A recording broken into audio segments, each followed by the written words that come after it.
La siguiente historia tiene lugar entre el año 1521 y el 1600 después de Cristo.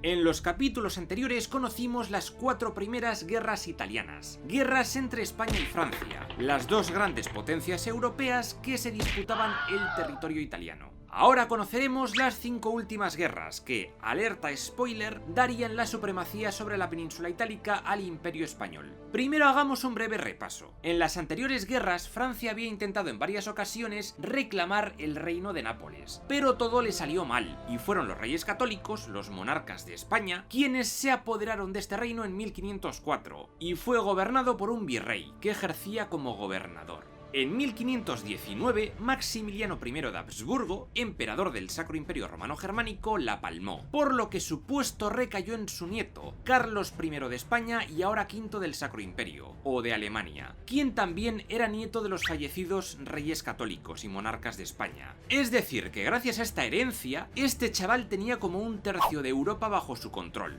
Era una auténtica locura. A tope ahí. El Papa León X, el Papa Medici, murió poco después, en 1521, y justo ese año comenzó la Quinta Guerra Italiana, o Guerra de los 4 años. La causa de esta guerra fue que al rey de Francia, Francisco I, no le sentó bien que Carlos fuera nombrado emperador, ya que él quería optar a ese puesto, así que se alió con Venecia y con el rey de Navarra en el exilio, Enrique II, y juntos comenzaron atacando los Países Bajos y también Navarra, siendo famosa la batalla de Noain. En 1521 los franceses recuperaron Navarra, pero unos meses después los castellanos la reconquistaron. Ole.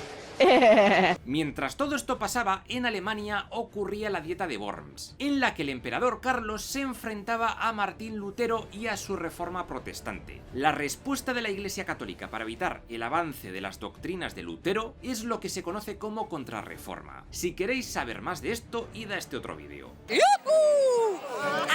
Con la victoria en la batalla de Bicoca de 1522, las tropas de Carlos, dirigidas por Fernando de Ávalos, expulsaron al ejército francés del milanesado. El ducado de Milán pasó entonces a Francisco II Sforza, el heredero legítimo, aunque estaría bajo protección hispánica. Las tropas de Ávalos también lograron expulsar a los franceses de Génova, algo que ya vimos en el capítulo anterior, y aquí empezarían las buenas relaciones entre España y Génova, con sus consiguientes préstamos bancarios. ¡Séllame la pasta! El emperador Carlos además selló una alianza con los ingleses de Enrique VIII, quienes empezaron a invadir Francia por mar. Con esto, Francisco I de Francia se apichonó, y Francia estuvo al borde del colapso. Todos sus aliados, como Venecia o el Papado, le habían dado la espalda. De todas formas, en 1523 Francia comenzó a recuperar terreno, y el nuevo Papa, Julio de Medici o Clemente VII, decidió retirar el apoyo al emperador Carlos y declararse neutral. Y es que este Papa deseaba la paz en Europa y la unión de todos los cristianos contra la amenaza turca, pero no le hacía caso ni Dios.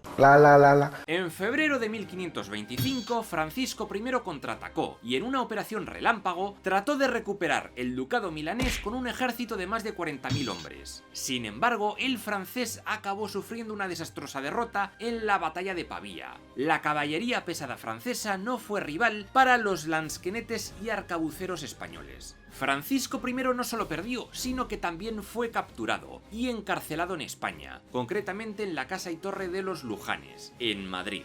Allí se firmó el Tratado de Madrid, de 1526, en el que el francés renunciaba a sus aspiraciones en Italia, Borgoña y Flandes. También el emperador Carlos le casó con su hermana Leonor, pero se cuenta que Francisco I pasaba de ella y nunca tuvieron hijos. Finalmente, otro punto del tratado fue que 2 de los hijos de Francisco I se quedarían retenidos en España como garantía del cumplimiento del tratado. Con esto dejaron libre al rey de Francia, pero Francisco I dijo: ¡a la mierda! Yo firmé eso coaccionado accionado! ¡Os voy a matar a todos, cabrones! Y se alió con el Papa Clemente VII, ya que este papa veía peligrar sus posesiones papales por el creciente poder de los españoles en Italia. Menudo pollo se va a armar. Así comenzó la Guerra de la Liga de Cognac, de 1526, que para unos entra dentro de la Quinta Guerra Italiana y para otros sería la Sexta. La Liga de Cognac, o Liga Clementina, estuvo compuesta por el Papado, Francia, Florencia, Venecia, Milán y otros estados italianos que no querían que el Imperio Español tomara más territorio italiano. Fue una auténtica coalición contra el poderío de los Habsburgo. Y no, en ningún momento estuvieron borrachos de coñac. Bueno, igual algunos sí, yo que sé.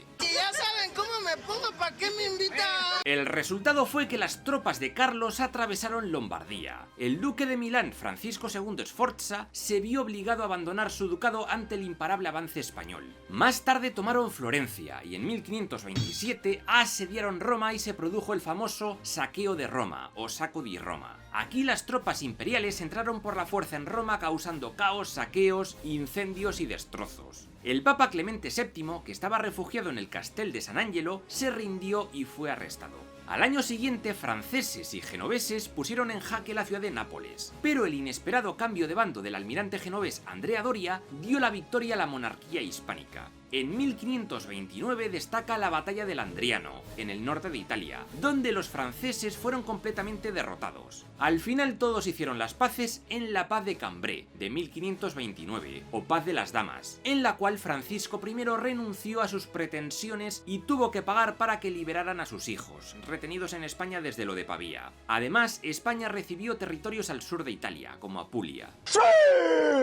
Como colofón, en 1530 Clemente VII coronó en Bolonia a Carlos I como emperador del Sacro Imperio Romano Germánico, con el nombre de Carlos V. Este papa también excomulgó al rey de Inglaterra Enrique VIII porque quería divorciarse. El rey se enfadó y rompió con la Iglesia Católica para crear la suya propia, la Iglesia Anglicana. Pero eso es otra historia que ya conoceremos más adelante. ¡Oh! Durante la Guerra de Cognac, los florentinos aprovecharon para expulsar a los Medici de su ciudad y proclamaron una nueva república libre de esta gente. Sin embargo, tras la Paz de Cambrai, el emperador Carlos se puso del lado de los Medici exiliados y asedió Florencia. Gracias a ello, los Medici recuperaron el poder de la ciudad florentina en 1530. Esto también lo expliqué en un vídeo anterior. Por cierto, en 1530 los sicilianos entregaron la isla de Malta a los caballeros hospitalarios, como baluarte contra los turcos tras la caída de su base en la isla de Rodas. Estos monjes soldados se les conoce también como la Orden de Malta. Esta gente se dedicó a combatir contra los corsarios otomanos y piratas berberiscos que atemorizaban a los marineros de todo el Mediterráneo. En esos tiempos destaca la figura de Barbarroja, un corsario otomano que no paraba de atacar a los cristianos. En el contexto de las guerras turco-venecianas, este señor tuvo grandes victorias como la de la batalla de Preveza de 1538, donde derrotó a una liga formada por el Papa, Malta, Venecia, Génova y España. En el reino de Nápoles, el emperador Carlos ordenó a su arquitecto Pedro Luis Escrivá la construcción de diferentes fuertes de planta estrellada, como el castillo de San Elmo en Nápoles o el fuerte español de L'Áquila, en la zona de Abruzos. Por cierto, el virrey napolitano Pedro Álvarez de Toledo dictó un decreto para la expulsión de los judíos de su territorio en 1542. Los judíos manejaban importantes actividades financieras y comerciales, y su expulsión provocó problemas económicos. Una putada. Ahora pasemos a la Séptima Guerra Italiana. Sí, esto es un no acabar. Año 1535. Francisco II de Sforza, señor de Milán, murió, y el ducado fue heredado por el hijo del emperador Carlos, Felipe. Vamos, que ahora el milanesado iba a formar parte de España, con el nombre de Estado de Milán. Y así seguiría hasta 1714. Esta Milán se convirtió en el centro de la contrarreforma europea. Las figuras más importantes de este estado fueron el gobernador, que representaba al soberano, y el archicanciller, que presidía el Consejo Secreto, el órgano administrativo principal.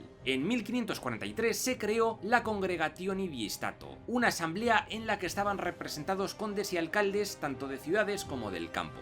Francisco I de Francia se enfadó mucho, pues no quería que su archienemigo controlase la valiosa Milán, y entonces decidió invadir Lombardía a través de Saboya y el Piamonte. Allí en el Piamonte logró conquistar la ciudad de Turín en 1536, pero fracasó asediando Milán.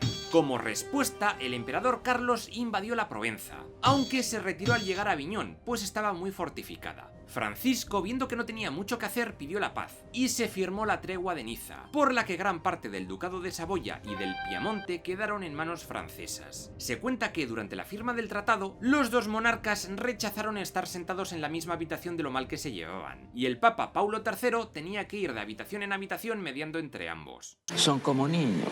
Y este odio iba a continuar en una última guerra entre ambos. La Octava Guerra Italiana comenzó en 1542, cuando Francisco I de Francia se alió con el sultán otomano Solimán el Magnífico. Se ve que para el francés cualquier cosa valía con tal de joder al emperador Carlos. Voy fuerte. Juntos lanzaron una invasión a Italia. Una flota conjunta franco-otomana liderada por Barbarroja capturó la ciudad de Niza, que era parte del ducado de Saboya. De todas formas, la ciudadela resistió y destaca la defensa de una lavandera de la ciudad llamada Caterina Segurana, aunque es verdad que muchos consideran a esta mujer como pura ficción. Hay un engaño hoy en día que pa' qué. La llegada de la flota española al mando de Alfonso de Ávalos y de la genovesa al mando de Andrea Doria puso en retirada a franceses y turcos. Después, los franco-turcos vencieron a las tropas imperiales en la batalla de Cherisoles, de 1544. A pesar de esta victoria, Francisco I ordenó la retirada de Lombardía, pues el francés estaba temeroso de una invasión conjunta del emperador Carlos y de Enrique VIII de Inglaterra a Francia.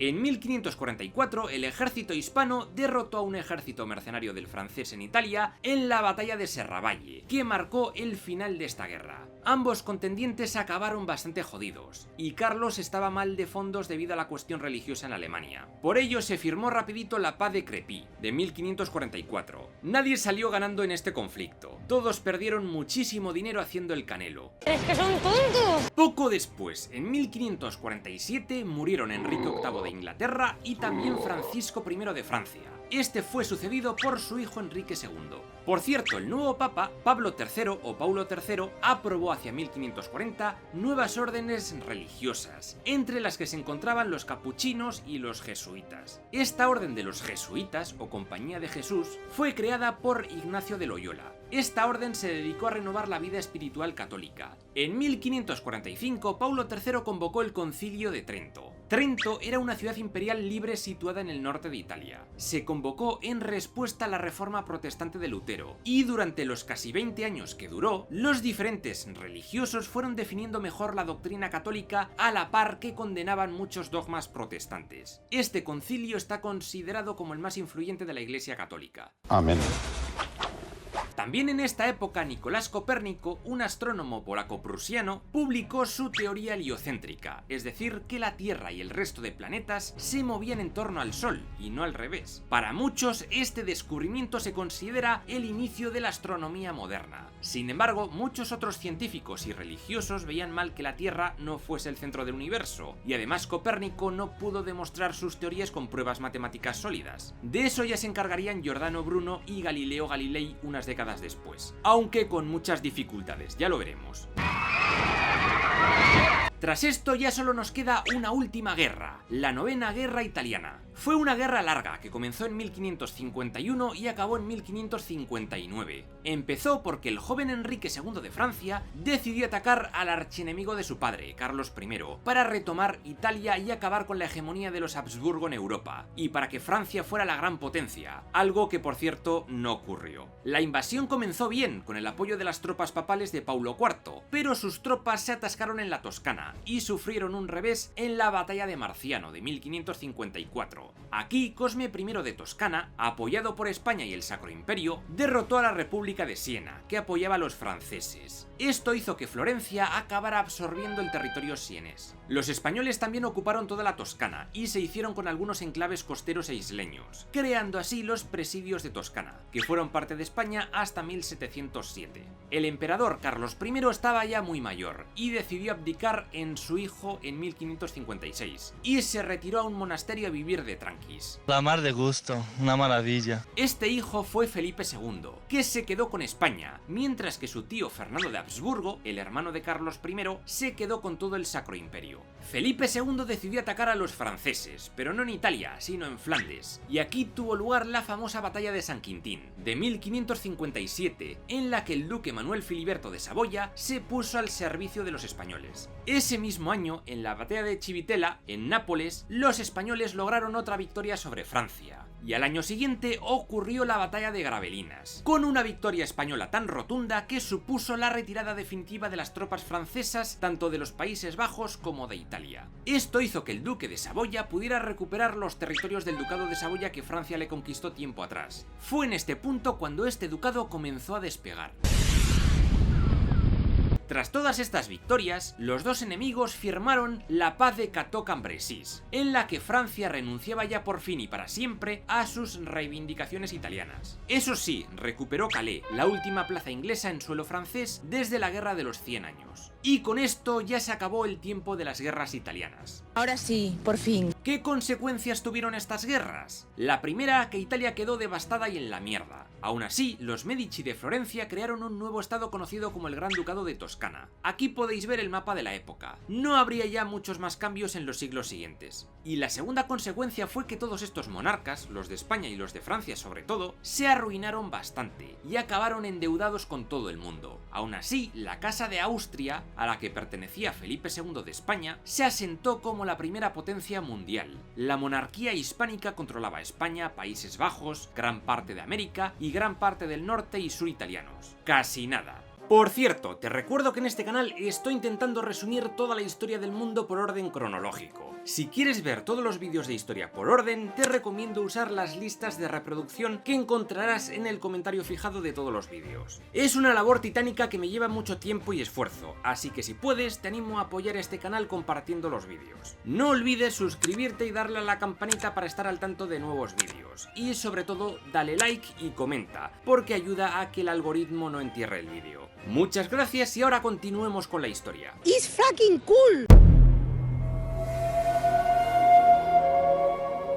Tras 70 años y 9 guerras italianas, toda la península de Italia quedó en la mierda, pero en calma, lo cual es de agradecer. España dominaba el norte y el sur, mientras que en el medio dominaban los estados papales, que incluía Urbino, Bolonia y otros pequeños territorios feudatarios, y el recién creado Gran Ducado de Toscana, heredero de la República Florentina. Luego estaban los ducados de Parma, Módena y Mantua, y la pequeña República de Luca, además de San Marino. Finalmente, alrededor de Turín estaba el Ducado de Saboya, liderado por Manuel Filiberto.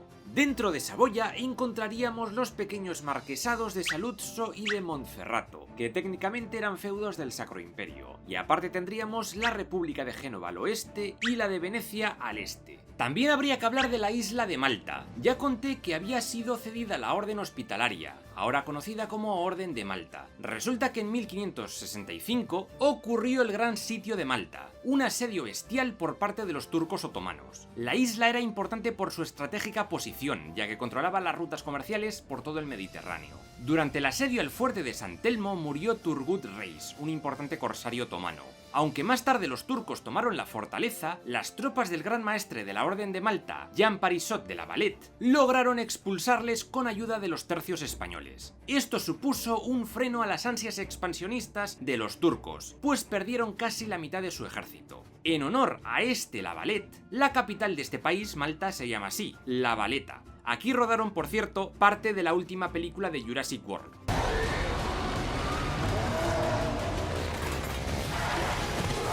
En 1566 comenzó a gobernar en la Santa Sede el Papa Pío V, quien estaba empeñado en la renovación moral de la Iglesia. Todo aquel que le llevara la contraria era depuesto fulminantemente. Pío V prohibió las corridas de toros bajo pena de excomunión, redujo drásticamente el número de trabajadores domésticos del Palacio Apostólico y obligó a los miembros de la Guardia Suiza que tontearan con concubinas a casarse con ellas. A los cardenales les dijo que se fueran a vivir cada uno a su diócesis y que llevaran vidas simples y austeras, y a cualquiera que pillara haciendo actos de sodomía sería degradado inmediatamente. Finalmente, a los ciudadanos romanos les prohibió el juego, llevar prendas lujosas, la blasfemia, propagar fake news, el adulterio, el concubinato, la prostitución y la mendicidad. Finalmente también promovió la creación de una Liga Santa, junto con España, la Toscana, Saboya, Venecia y Génova. Esta liga se enfrentó a los turcos otomanos en la famosa batalla de Lepanto, de 1571, donde los cristianos lograron una aplastante victoria que dejó a los turcos un tiempo sin poder de maniobra.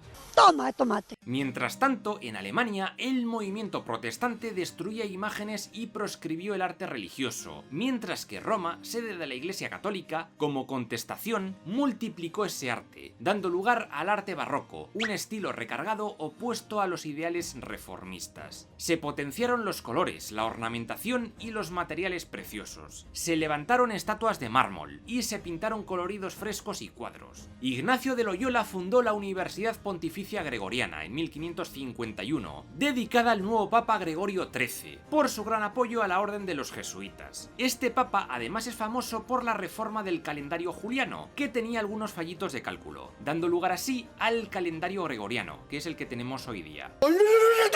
En esta época de relativa paz, la población comenzó a crecer tanto que Italia se convirtió en el lugar con mayor densidad de población de Europa. Por toda Italia se crearon nuevas ciudades, nuevos municipios y nuevos campos de cultivo, sobre todo de trigo, y también olivares para hacer aceite y viñedos para hacer vino. También aumentó la producción de lana y se introdujo la manufactura de seda, siendo ambas las principales actividades económicas de las ciudades. Los gusanitos de seda se alimentaban de las hojas de los árboles de las moreras, que fueron traídos de Oriente por los venecianos. La actividad bancaria también continuó a tope en mano de los Medici de Florencia y también de los genoveses. Como ya conté, a través de diferentes escritores humanistas, el dialecto toscano se extendió por toda la península itálica, convirtiéndose en la lengua culta vehicular, y eso es lo que más tarde daría origen al italiano actual.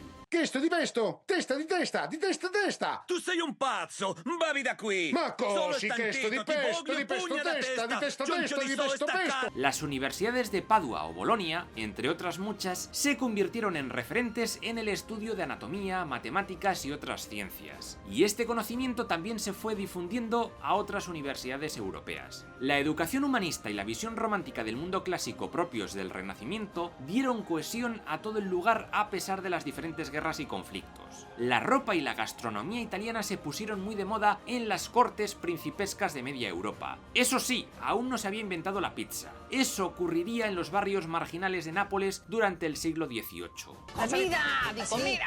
El reino de Nápoles, una de las posesiones del Imperio Español, se forró de lo lindo gracias a las manufacturas de seda. El virrey y su corte vivían rodeados de lujos. El sistema de gobierno apenas cambió con los españoles. Siguió siendo bastante feudal y los varones y el clero reforzaron sus privilegios territoriales e influencia política durante esta época. Los órganos de gobierno más importantes fueron el Consejo Colateral o Consejo de Aragón, compuesto por el virrey y 3 juristas, la Sala del Sumario, que administraba y controlaba que las cuentas estuvieran bien, el Tribunal de la Vicaría, para asuntos civiles y penales, con sede en el Castel Capuano de Nápoles, y el Tribunal del Sacro Real Consejo, o Tribunal Supremo del Reino. Las tropas reales de Nápoles pasaron a estar al mando de un gran condestable, figura que sustituyó al gran capitán. Muchos virreyes de esta época invirtieron mucho dinero para combatir el bandolerismo y también en la construcción de obras públicas. Se modernizó la red de carreteras del reino, las estructuras defensivas y también se levantaron multitud de edificios públicos. Destaca el Palacio Real de Nápoles, en la actual Plaza del Plebiscito, que sería la residencia de los virreyes desde más o menos el año 1600, obra de Domenico Fontana. Otra de sus obras fue la Fuente de Neptuno en Nápoles. Muy bonito, me gusta. En 1592 llegó al poder de Roma el Papa Clemente VIII, famoso por haber quemado en la hoguera al dominico Giordano Bruno en el año 1600. Otra a la que parece que ejecutó fue a Beatrice Cenci, una chavala que era maltratada por su padre y la tía le defenestró por una ventana tras haber intentado envenenarlo. También este papa en 1598 absorbió el ducado de Ferrara, que pasó a ser parte de los estados pontificios. César de este fue el último duque de Ferrara, aunque lo continuó siendo de Módena y Reggio. Bajo el gobierno de este papa, el sacerdote español José de Calasanz creó en 1597 la Orden de la Madre de Dios de las Escuelas Pías, mejor conocida como los Escolapios. Su intención era educar a la juventud, y se crearon multitud de escuelas gratuitas para niños pobres. Mientras tanto, en esos años, el dominico Tommaso Campanella trató de llevar a cabo una conjura contra los españoles para implantar en Nápoles una teocracia utópica que describió en su obra Ciudad del Sol. No le salió bien. A finales de siglo, una gran crisis económica hizo temblar toda Italia. La fabricación de lana quebró, la construcción naval se derrumbó, la actividad mercantil se resintió muchísimo. ¿Qué coño estaba pasando? Pues básicamente que América y el Océano Atlántico se convirtieron en el nuevo eje del comercio mundial. El peligroso Mediterráneo, lleno de piratas berberiscos y turcos otomanos, ya no era tan atractivo. También la industria inglesa y holandesa tenía menos restricciones que las fábricas italianas, dominadas por los gremios, y vendían más barato. Con todo esto llegó desempleo y pobreza, y aumentó muchísimo el número de bandidos en las zonas rurales. ¿Saldría Italia de este pozo negro? Pronto lo veremos. Si quieres ver cómo resumo toda la historia de la humanidad de principio a fin, te recomiendo suscribirte y darle a la campanita. Aquí te dejo el nuevo libro que he publicado y otros vídeos del canal que podrían gustarte. Nos vemos en el próximo vídeo.